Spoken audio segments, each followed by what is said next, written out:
Good morning, YouTube. It is a slightly windy, cold day here in the Midwest. Got some snow on the ground, as you can see. Actually, a lot of it.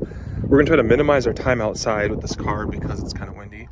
But anyway, we're here with the 2024 BMW 4 Series Beavermouth 430 xDrive 2024. And I want to do a quick review on this car. I got this car actually as a loaner from the dealership. My car is currently getting serviced. I don't know what's wrong with it, but it's clunking when I turn left and right. That's 40,000 miles. And I'm having them take a look at the start-stop system. It just feels rough. I don't know how to explain it. Like my 5 Series, when the engine shut off and shut on, you could hear it engage, but you'd never feel the engine shake or vibrate, like the actual cabin. With this car, you actually feel it shake, or with my car, you actually feel it shake and vibrate like the cabin. So I'm not 100% sure what's wrong with it, but we're gonna have it taken, or a look taken of it, however you want to word that. We're gonna take a look at it. But basically the steering issue is why I brought mine in. But we're here with this car because I'm gonna do like a short 2-part review on this. One's gonna be the 4 Series as a car itself, and the second one's gonna be, so BMW does the LCI, the life cycle like update, whatever. So this one has the newer interior that you get out of the 3 Series and the 4 Series. So that's kind of another thing I'm going to look at. But overall, same rims as mine. I like them. They're fine. This is non-M Sport package. The Beavermouth, I'm not gonna lie, it's grown on me. Like, at first it looked a little bit weird, but I'm like, you know, if they did the small grille, it would look a little stubby on the front. I don't know. I don't mind that. God, looking at the camera right now as I'm recording it, it looks brutally massive. But look, it's a looker. I pulled into another dealership and the guy like looked at the car and he's like, I went to go do a U-turn and some guy, one of the salespeople, looked at the car and he's like, it's a beautiful car. I like the rear end. Actually, from this angle right here, it's giving me Honda Accord Coupe vibes from this angle. I wish the windows were tinted, but you know, rear end looks good. I do like my rear taillights better because the little, it's gonna keep unlocking and locking as I walk up to the car. Let's just leave the key by it. I do like the taillights, but I like mine better because mine stick out more, like the 3D-ness of it. Dual exhaust. Trunk. It seems about the same as mine, honestly. We have the window sticker here. This car starts at $51,000. Remember, this is a 430 xDrive. Starts at $51,000. This one has a convenience package, which is $750. Remote engine start, which is $300. Heated steering wheel, which is $200. Heated front seats, which is $500. And destination, which is $1,000. This car came to $53,845. And somehow this car, being the coupe, actually gets 1 mile per gallon lower on the highway than mine does. So I don't understand that. But $54,000 for this car. And the one thing that this car is missing is it's missing the premium package, which mine has. Also the camera, they actually put it in the BMW emblem, which is nice. But we'll go inside and talk about some of the features that it's missing. But overall, like $54,000 for this car as spec'd. Frameless windows, which is coupe-like. One thing I did notice is in the 2024s, I did notice this also in the 3 Series 2024s and maybe the 2023s. You're missing the adjustable bolsters. There's a little rocker right here to adjust these bolsters, and it's missing on these cars, both sides, driver and passenger. Right away, one thing I noticed is that there's no quick switch in the vicinity right here to pop the seat forward. Hold on, guys. Let me actually do something. There we go. We zoomed out the video to make it a little bit easier to see, but there's no, like, the Scion has like a switch right here. You can just kind of quickly grab and flip. This one, it does have a switch, but it's back behind the seat. So, like, you're going to see my hand. Like, I came to put my bag in the trunk, basically. Imagine I'm coming to put my kid in this car, and the seat's all the way back, right? I got to reach back here, contour my arm, and then the seat moves out of the way, right? So I don't like that. And you know, some people will be like, oh, well, pull the seat more forward. You can do that, and that's fine. But the way I like to have my seat, I like to have it in line with this pillar right here so it's not blocking my view out the side windows. Usually when the seats are more forward, it'll actually like cut into my view out the window, and I don't like that. I want to have as much view as I can. Backseat space, it's fine. I'm gonna climb inside right now.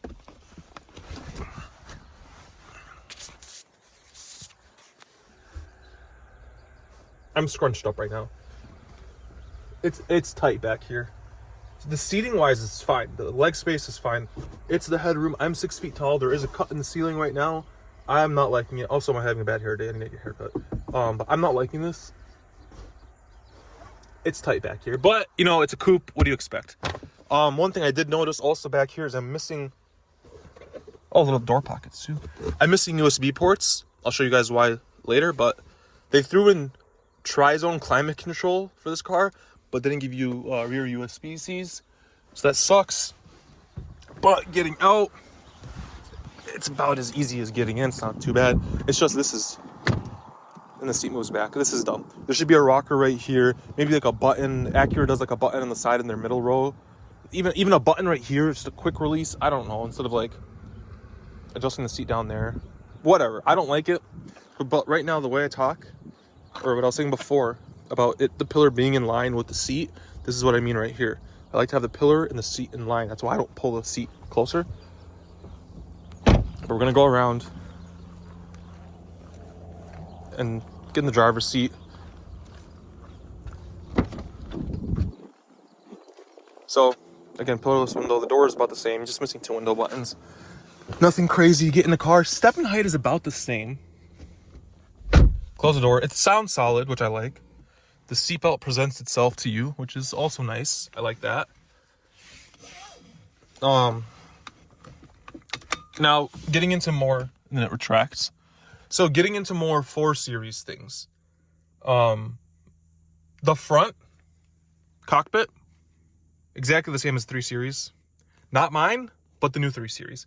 So that's kind of where this review ends in terms of 4 Series to 3 Series. In that regard, we're going to get more into just the BMW's new tech for 2024. But in regards to the 4 Series, otherwise, once you sit in the front seat, ample room, ample seats, height's the same as my car. Nothing in the front seats is different than the 3 Series from what I can see. Everything's about the same. You're just missing 2 window buttons. The glass is longer. You do have visors. They only move back about 2 inches. You see that? But it's enough for me. So I am fine. Sunroof. Yeah, cup holders are the same. Door pockets are the same. Everything else is the same. Let's get the sun glare. This car does not have tinted windows, so the glare is actually very bad. And I've been trying to find a good spot to like park this car for you guys. But otherwise, aside from, yeah, this one does not have the bolsters either on this side. So I feel less hugged. I keep my bolsters tight, so I feel less hugged, if that makes sense. But now we're going to get into, hold on. I guess this is a big thing. This car versus a Charger or a Challenger and a Camaro and a Mustang. I haven't spent a lot of seat time in a Mustang, so I can't say anything. Camaro SS and a Challenger RT and, the RT and the GT. I spent a lot of time, like a month in each of those cars for various reasons. Which one would I pick? The Camaro SS was brutally strong and quick, but if you can get this in a 440 or an M440 version, I think that's more comparable to the SS, of course, you know, performance-wise. But this interior is just so much better than what Camaro was putting out. So I personally would take this 100%. Even in the 430 version, this car does 0 to 60 in about 5.1 seconds, 5.2. BMWs don't underrate their cars. I've proven on my YouTube channel that mine does 5.2, my 330. But this, in regards to like a Challenger, this feels lighter on its feet than a Challenger. The interior accoutrements are way nicer. Everything you touch is way nicer. The leather, the padding, the steering wheel, like Dodge doesn't make a bad interior, but this is just miles above it. For me, I like the view. Like I can see better out of the rear quarter than the Challenger. And it just feels fine. Like I have no issues between the Challenger and this. I would prefer this. This, I guess, the performance in my I was looking online. It hits about 4.9 to 5.3. I've always averaged 5.2, 5.3 in the RTs. So performance-wise, between a 430 and a Challenger RT, they're almost spot on, but this doesn't feel like a boat. Now, it does feel looser than my 3 Series. My 3 Series, for whatever reason, feels more stable and stiffer. This feels a little bit more loosey-goosey. But performance-wise, I'd still take one of these. Unless you're like heavy into American cars, which I understand, preference. But dynamics-wise, this drives great. And you get all-wheel drive with the performance of the V8 from the Challenger. Otherwise, you get a Challenger V6, and this will, like, smoke it 0 to 60. You get about a second quicker in this. Now, the big thing, technology. I prefer the pre-LCI or the pre-refresh trim, personally. I'll show you guys why. So we'll start the car. Hold on. Let me shut off my Bluetooth, actually, before we start. Hold on, people. And we're back. It's night. The reason for that is because when I tried recording this screen system, the glare was so bad that you couldn't actually see what was on the screen. But before we jump into that, we're going to continue where I left off, which is this part needs some talking about right here, the center console. So, same kind of center console as mine, same size, one USB-C port in there, and that's the problem, the first problem I have. This car, being a 430, only has one USB-C port and one USB-A port. I don't like using the A port because I just don't like having a cable dangling from the middle of my center consoles. Putting my cups always catches them and stuff. I don't like it. USB-C is also faster, and a lot of the new cables come with USB-C ends instead of USB-A. So I have like a cable for, this is for my AirPods and for like other people's Androids. I have a cable for my iPhone. I have a cable right there for my Apple Watch. Usually I plug 2 of them back here and just dangle them over here so I can charge my goods, but it didn't work out that way. This one does have the open pore like ash wood trim. I love this way more than mine. I have the gloss, sorry, but I blanked out for a second. The gloss, like oak or whatever. I like the matte finish on this better. It goes from here, over here. It's very premium. And then up here.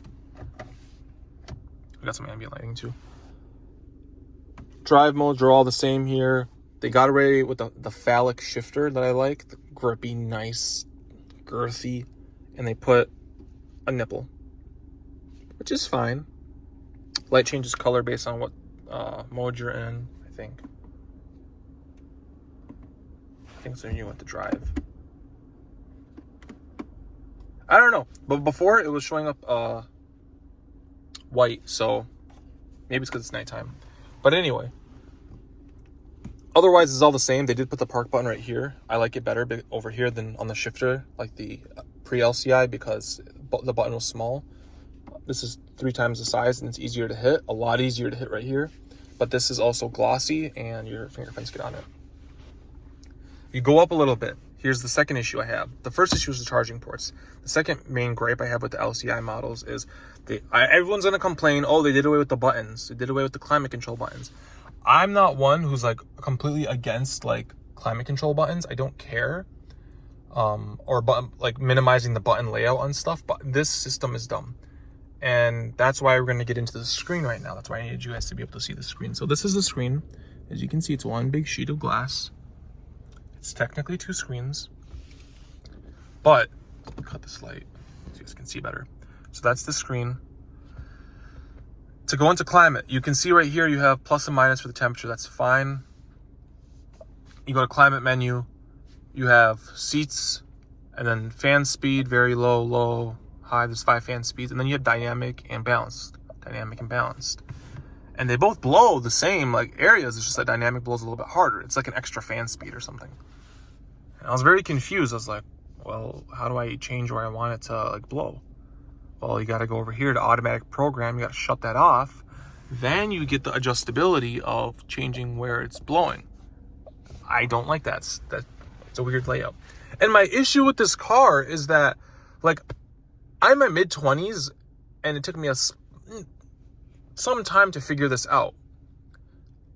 Imagine somebody in their like 50s, 60s, like the target market for somebody buying a car that's this expensive. and they're just thrown off or confused by all these random features. Otherwise, you have this big screen. The screen is stunning. I'll give it to BMW. This screen, iDrive 8 are a beautiful combo. This screen looks great. Let's get the brightness up a little bit. This screen looks great. Maps, and it is touchscreen too. Maps are great. Home. Got Bluetooth. This Q clock too is weird. It is 7:30 because it's 7:30. It's weird. Telephone, traffic en route, shows the car. I've been averaging 27.2, driving like an idiot. It's nice. I like it. It's very like intuitive. I like it. Once you learn how to use it, it's good. I'll give them that. Click here for music, phone, maps. Simple. Click up here. This is where you're like, oh my god. It gives you this big, like I have this on mine, but not to this extent. But like, look at all these options. These are a little bit too many options. And you got infotainment apps. You got vehicle apps, or all apps, right? And again, it's fine, but you know, for somebody that's gonna be older, they're gonna be like thrown off by this. There's so many settings in this car you can adjust. So seeing this is just gonna throw you off. Then you get to this display. This is the center display. And remember when like phones started having notches and everyone hated it? The same thing's happening right here. So I know that this notch right here is for like the adaptive cruise, like sensors to watch you. My BMW, the pre-LCI, my 330 has, no. Can't see those keywords. My 330 has the same cutout, but you don't notice it because they black out all around the section, so you'll never notice the cut. Over here, they don't do that, so it's always in your face. There's always this cut in the screen, and it bothers me, and I absolutely hate it. And it's just like so sharp and angular, and I don't like it. It looks weird. Another thing, if you look at this screen, you see that the bezel on this screen is about 1/2 inch. The bezel on this screen is about 1 inch. I don't know if you can tell, if you can see that. The difference in bezel. This is about 1 inch bezel. Like my thumb, it's about 1 inch bezel. It's noticeable. It's very noticeable. The gap between here and here, it's not that bad actually. Like as you can see from my driving position, my steering wheel usually covers up that gap, so it does almost look like one continuous screen. But even from here to here, you can tell that this screen is bigger, and that's kind of odd to me. They should have just, you know, made them the same size. Even if they made this one a little bit smaller, it would have been a little bit better. But they should have just made this one bigger. Otherwise, the screen is fine. It shows all the pertinent information, speed limit. I have it on the certain view right here. You can go sport, and then you get this pretty screen. Here's comfort, and you get this. It's beautiful. Look at that.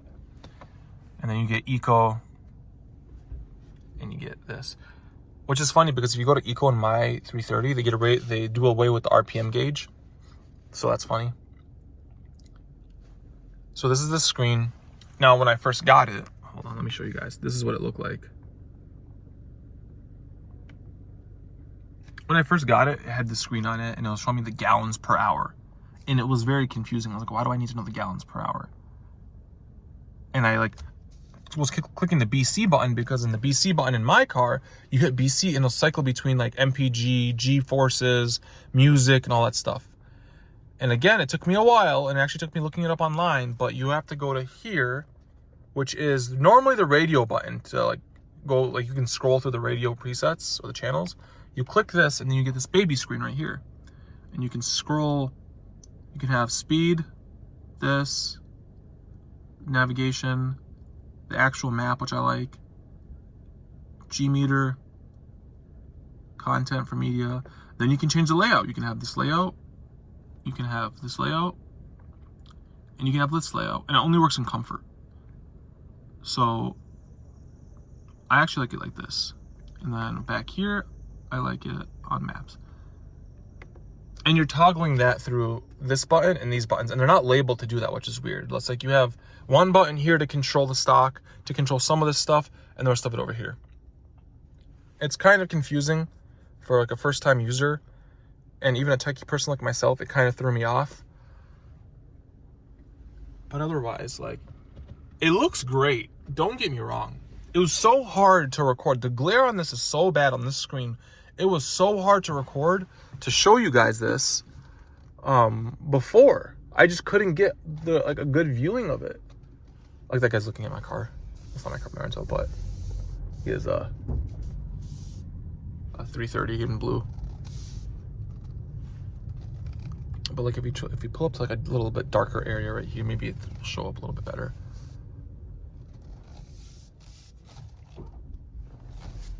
I'm trying to see if this has active headlights. It does not have steering headlights. Okay. This one's also missing the premium package, so it's missing a couple features that mine has. But yeah, I mean, this screen looks stunning. They both look stunning. They both look great. I just wish that this one was a little bit bigger to match this one, or this one was a bit smaller, but like the bezels are fine here. They're just too chunky. Like, look, that's an inch. And then you have this cutout that looks weird. It just doesn't look right. So that's basically my short review of this car.